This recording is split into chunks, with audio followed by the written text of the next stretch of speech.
الرحيم. الحمد لله رب العالمين، صلى الله وسلم وبارك وأنعم على نبينا محمد وآله وصحبه أجمعين. اللهم اجعل أعمالنا وأقوالنا خالصة لوجهك الكريم. رب اشرح لي صدري ويسر لي أمري واحلل عقدة من لساني يفقه قولي. إن شاء الله تعالى فردًا كوبا waxaynu kelmad ka oran doonaa amraadu alquluubi wa cilaajuhaa, cudurrada ku dhaca qalbiga qofka bani aadanka ah iyo waxyaalaha lagu cilaajiyo iyo cudurradaas maxay yihiin oo maxaa ka mid a. qofka bani aadanka walaalayaal, xubinta la yidhaahdo qalbiga soomaali ahaanna wadnaha noqonaysa waa xubin aada muhiim u ah. waa xubin meel weyn qofka ugu fadhida. waa xubinta qofku wax fara badan oo ka mid ah isaga ay ku xidhan tahay. marka hore haddaynu kusoo dhowaano qalbiga iyo ahmiyadda uu leeyahay, rabbi subxaanahu wa tacaala wuxuu ka warramay maalinta qiyaame inaanu badbaadaynin ilaa qof qalbi saliima la yimi mooyaane. yowma laa yanfacu maalun walaa banuun ilaa man ata allaha biqalbin saliim. waa maalin aan carruur iyo maal iyo xoolo iyo waxba taraynin cid ilaahay qalbi saliima uma tirin mooyaane. qalbiga saliimka ah ee nabadgalay waa qalbiga ka nabadgalay xaasidnimo iyo hiqdi iyo kibir iyo isla weyni iyo cudurradanu tilmaami doona hadhow dhammaantood. waa qalbi rabbi subxaanahu wa tacaala ku xidhan. rabbi subxaanahu wa tacaala waxa uu leeyahay: yaa ayuha aladiina aamanuu istajiibuu lillahi walirasuul idaa dacaakum limaa yuxyiikum. dadkii mu'miniinta iyo iimaanka laga helayo ajiiba oo aqbala rabbi subxaanahu wa tacaala iyo rasuulku markay idinku yeedhaan wax idin noolaynaya, waxaasoo diina, waxaasoo khayra, waxaasoo dacwaa. waclamuu ana allaha yaxuulu bayna almar'i wa qalbi. waxaad ogaataan haddaad dembiga ku fogaataan oo aad dembiga ka hadhi weydaan oo aad dembiga jeclaysataan oo daba yaacdaan, ilaahay qofkiiyo qalbigiisa inuu kala teedo. oo adoo dembigii ku dhex jira, adoo dembigii samaynaya, adoo dembigii ku foogan, markaad toobad keeni weyday in qalbigii la dhaqaajiyo ood waalataba,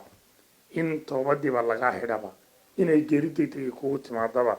waa bayna almari wa qalbihi wa annahu ilayhi tuhsharuun. xagga rabbi subxaanahu wa tacaala ayaana laydin xashrin doonaa. waayaadka cajiibka ee rabbi subxaanahu wa tacaala waa arrintaa kaga warramay. walaalayaal, qalbigu markuu xanuunsado waa meliga ama boqorka xubnaha oo dhan. waxa uu athar ama raadayn ku yeelanayaa jamiica acdaai jism, jidhka qaybihiisa kala duwan oo dhan. waxaa ka markhaatiya nabigeena salawaatu rabbi wasalaamu caleyh xadiidka nucmaan ibnu bashiir ee bukhaari iyo muslim ku sugan ee ina alxalaala bayin wa ina alxaraama bayin, 40 ku sugan. kadalika markii nebigu sal alay slam uu soo waday waxa uu rasuulku yidhi: alaa ina fi ljasadi mudqa idaa salaxat salaxa aljasadu kulluh wa idaa fasadat fasada aljasadu kulluh alaa wahiya alqalbu. warhoy dadkii baraaruga, intabihu aclamu, baraaruga ogaada, jidhka waxaa ku dhex sugan baa nebigu leeyahay sal alay salam xubintaasi markay wacnaato jidhka oo dhan baa wacnaanaya. baadafiiri intabi, xubintaasi hadday wacnaato jidhka dhammaantii waa wacnaanayaa baa nebigu leeyahay sal alay salam. wa idaa fasadat fasada aljasadu kullu, hadday xumaatana jidhka dhammaantii waa xumaanayaa baa rasuulku tilmaamaya sal alay wasalam. markaasaa nebigu wuxuu yidhi: alaa wahiya alqalbu, xubintaasina waa qalbiga. sidaa daraaddeed qofku siduu nolol maalmeedkiisa, siduu noloshiisa, siduu aakhiradiisa, siduu wax badan ugu dadaalayo, waxaa muhiim u ah inuu ku dadaala qalbigiisu inuu noqdo qalbi wanaagsan. waxaa aada muhiim u ah inuu qalbigiisa ilaaliyo, inuu qalbigiisa cudurrada inu tilmaami doono o dhan ka ilaaliyo, inuu qalbigiisa qalbi rabbi ku xidhan ka yeelo. walaalayaal, qalbigu marka koowaad waa caddaan, sida nabigeenu ka warramay. waa saafi sida laydhka ama qoraxda u cad. marka qofkuu dembi sameeyo qalbigii waa madoobaanaya. nebigu wuxuu yidhi sal alay slam xadiiska imaamu tirmidi iyo nisaa-i ibnu maaja ibnu xibaan حاكم الصحيح وقلت المامية يا رسولك عليه الصلاة والسلام إذا أذنب العبد أدونك هدو الدنب كله نكت في قلبه نكتة سوداء قلبه سوحا كل دبيع مدو الدنبجية كدلطي هديو طوبت كانوا وعلى جمع الصحابة النبي صلى الله عليه وسلم فإن عاد زادت حتى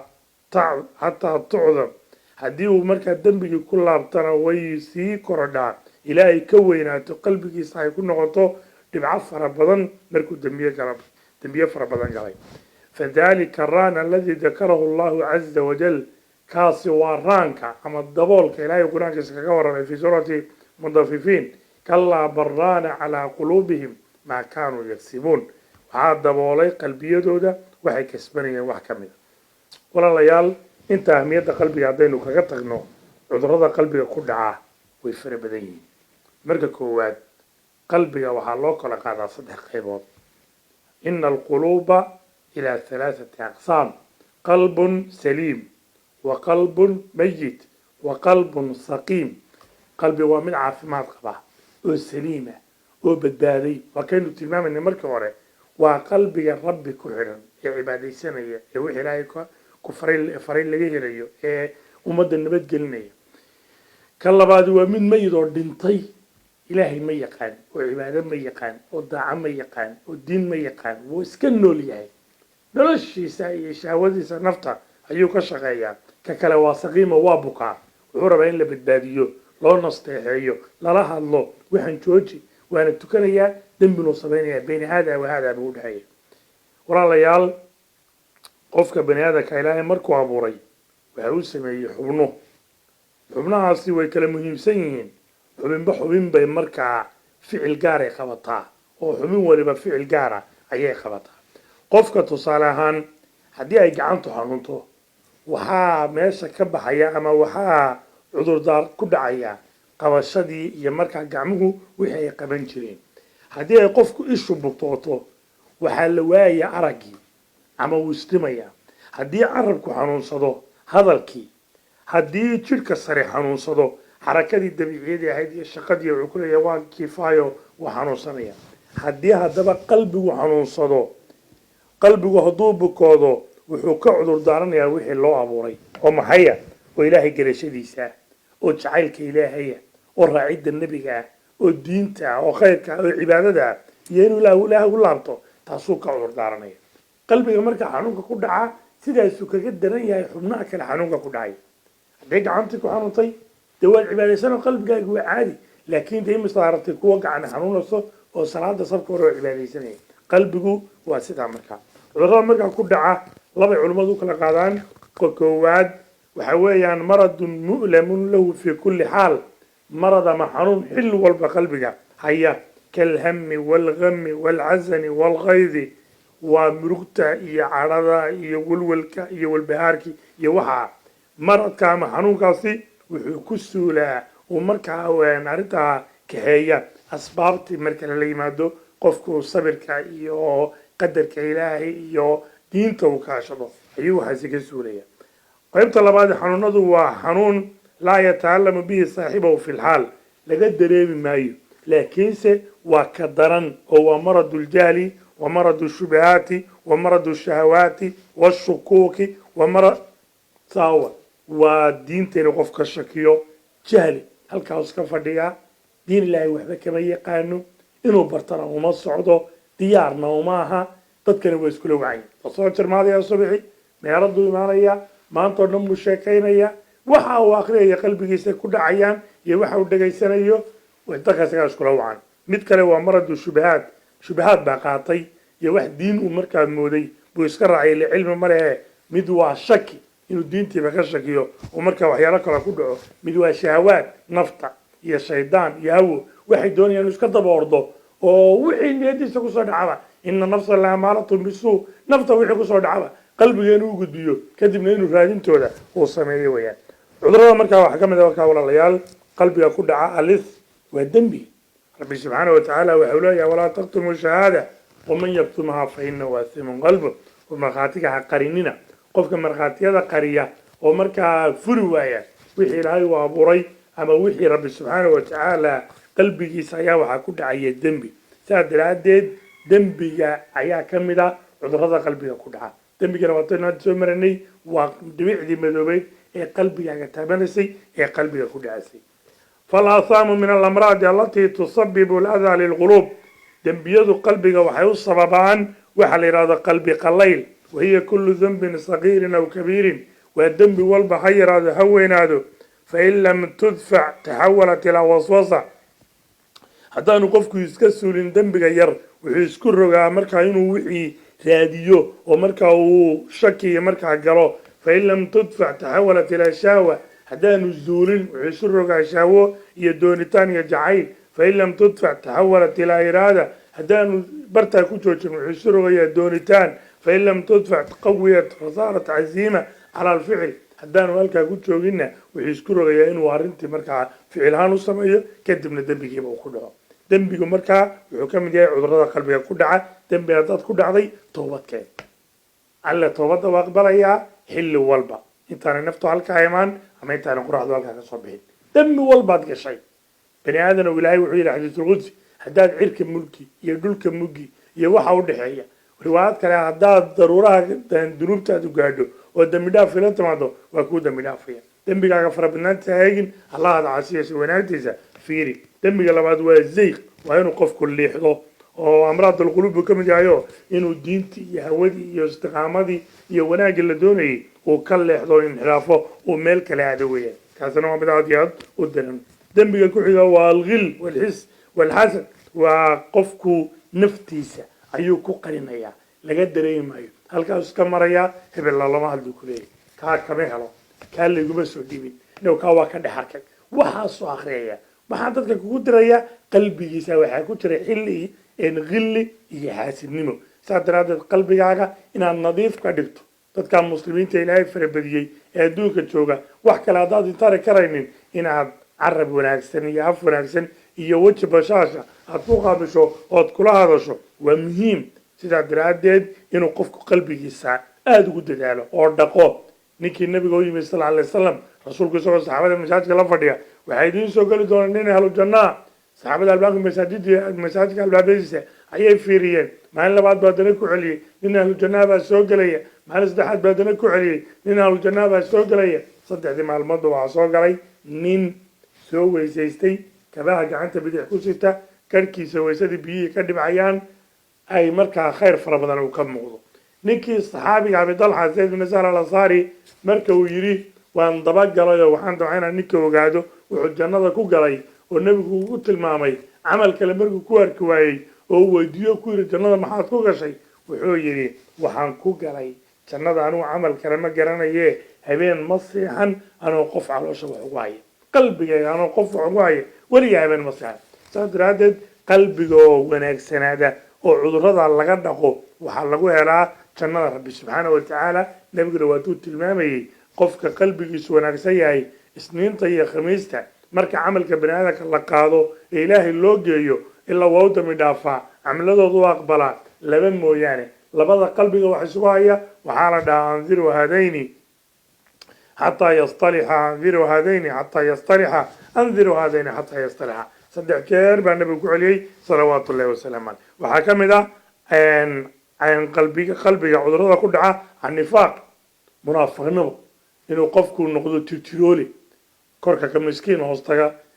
ka wax kale ama korka ka muslim hoostaga gaal oo dawa cudur weyn oo ka mid a cudurrada qalbiga ku dhaca waa min akhdari amraadi alqalb qalbiga xanuunada ku dhaca kuwooda ugu daran ayuu ka mid yahay rabbi subxaanahu wa tacaala markuu munaafiqiinta tilmaamayey fi suurati almunaafiqiin waatuu nabigu ilaahay lahaa fii quluubihim maradun fazaadahum allahu marada qalbigooda waxaa ku sugan xanuun allana markuu arkay inay toobadkanina soo noqonaynin xanuun buu usii siyaadiyey rabbi subxaanahu wa tacaala saas daraaddeed waa cudurrada aadka u daran waxaa la rabaa qofka muuminkaa inuu qalbigiisa waxaas oo dhan oo uu ka dhaqo oo qalbigiisa u nadiifiyo ayaa la doonaya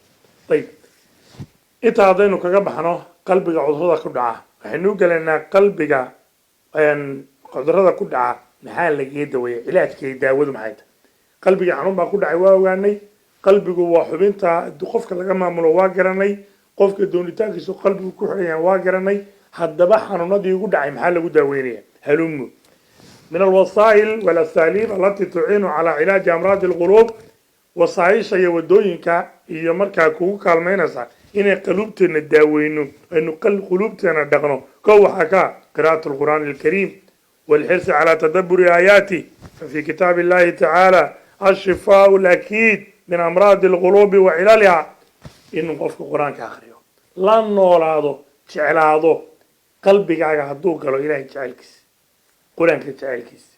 نبي محمد جعلكس دين تجعلك صحابة جعلكودو قلبك هدوك لو مال كلكيل ما يوقصه قالوا حاسنمي حمانتي يوحن تلمامني ودقفك الله قلب الملك ما جعل الله لرجل من قلبين في جوفه هل قفنا ميلين لابتسي جوف كيسة لبا قلبي هل قلبي بالله واحد كو خادر الله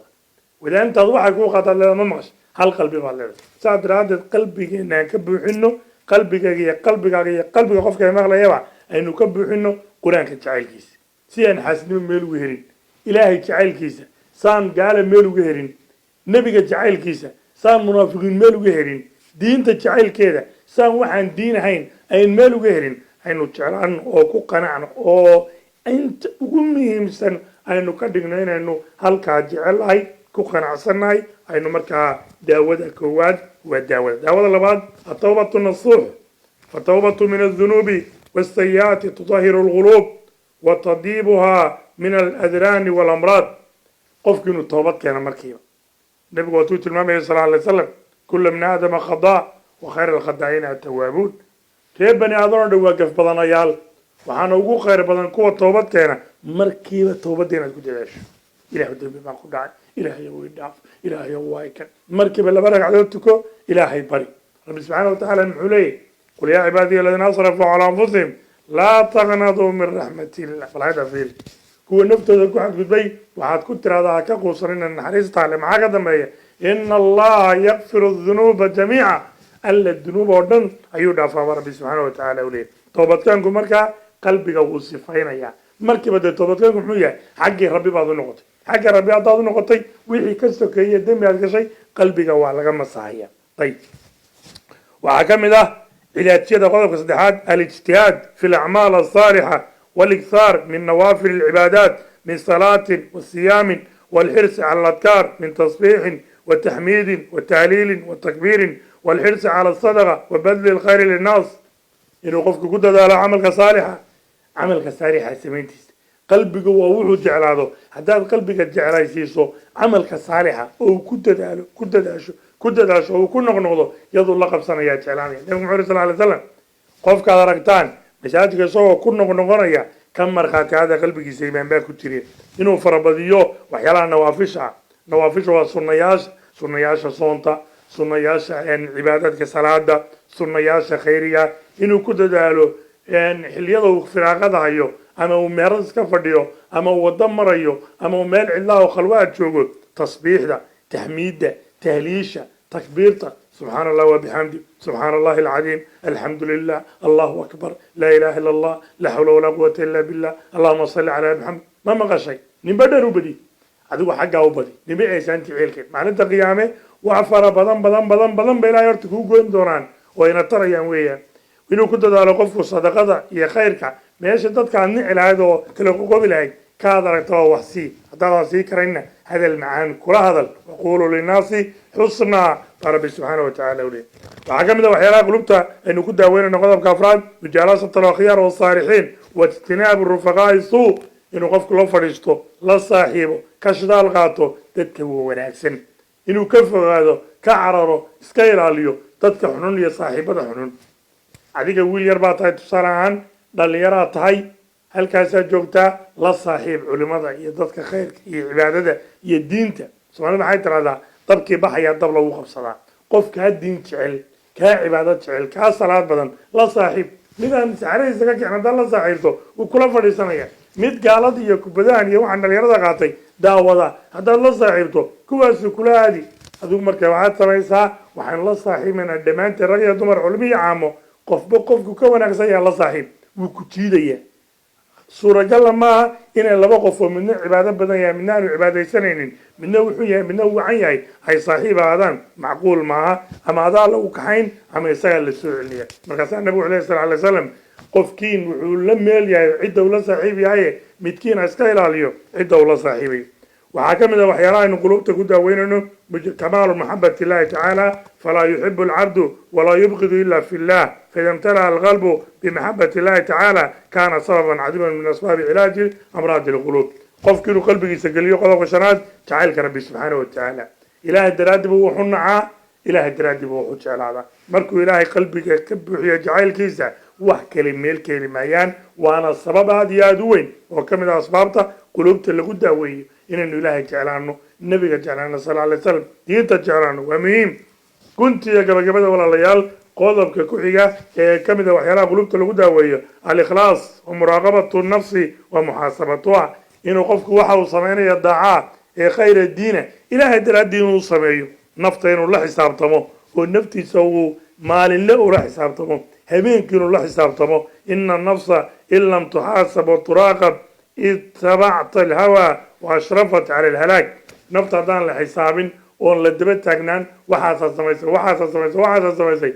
هودا قوسنا صايا حركاي قوسنا صايو ويتري سويان سعد رادد قفكو إنه خلاص كودا دالو نفتي سوي حسابيو هبينك مرقد سحانسو ما أنت شنتي سرادود سفكو أن مكتو قتي نوافي شيء مثال سميسي قرآن مسامات تغردي انت تربى إلهي حسطي مده هدي لغا وايو بري وحا ملي سو ماذا ما أنت ما يسمون وين عملك وحا ساوقو أيو أبا وحا لغو عقابيا وحا نفتين حسابيو انت صنع وحي كميين علاجته أما الداودة قلبك عذرها كل على قد داويه إلهي وحن كبرينا قلوبتنا إنه نعجيه كوي السليم أن نغيره كوي إلهي جعلك يسكبه عن نغيره وآخر دعوانا أن الحمد لله رب العالمين صلى الله وسلم وبارك على نبينا محمد.